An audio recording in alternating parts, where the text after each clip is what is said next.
সাব্বাস বেড়া, পরিচালকের গাছ থাকতে হবে ঠিক এইরকম। পরিচালকের মাথা থাকতে হবে, কারোর কথায় কোনো কর্ণপাত করা যাবে না।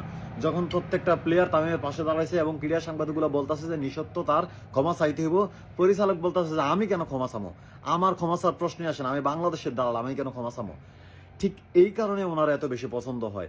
আজকে তামিমের পাশে যারা দাঁড়াইছেন, প্লেয়ার হিসেবে একটা প্লেয়ারের পাশে দাঁড়ানো এটাই সহমর্মিতা, এটাই ভালো এবং এই গুণটা থাকা উচিত।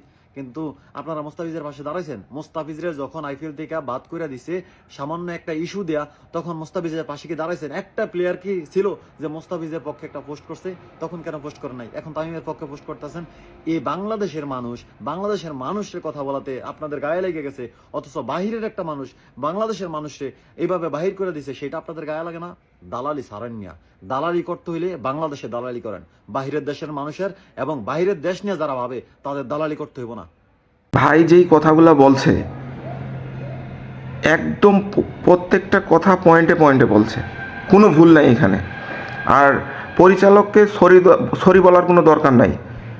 দরকার হলে তামিম ভাই পেজে সরি লিখবে যে আমি দালালি করছি, এটা আমার ভুল হয়েছে।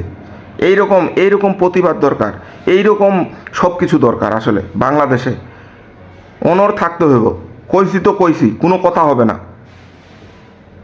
কোনো কথা হবে না এখানে। আমি সত্য মাথা নত করবো কেন? তামিম ভাইকে সরি বলা উচিত এখানে দালালি করার জন্য। আপনি এত বুঝেন না, আপনি কি জ্ঞানী মানুষ যে আপনি এত বুঝেন? ক্রিকেট খেলছেন, কি পাস করছেন আপনি? এরকম কত বাঘা অনেক শিক্ষিত আছে আমাদের দেশে, ওদের পরামর্শ নেন। আপনি আপনার থিং থেকে বললে হইব না, আপনি আপনার জায়গা থেকে বললে হবে না। এটা আপনি বাংলাদেশে কথা বলছেন, আপনি একটা বাংলাদেশের পণ্য ছিলেন, এখনও আছেন কিনা আমি জানি না, কিন্তু আপনি একটা পণ্য ছিলেন। তো আপনি যেই কথাটা বলবেন আপনাকে লজিক্যাল চিন্তা করে কথা বলতে হবে। মোস্তাফিজের ব্যাপারে কিন্তু আপনি একটা কথা বলেন নাই। সব দালাল, মানে কি কমু, আর কিছু বলার নাই।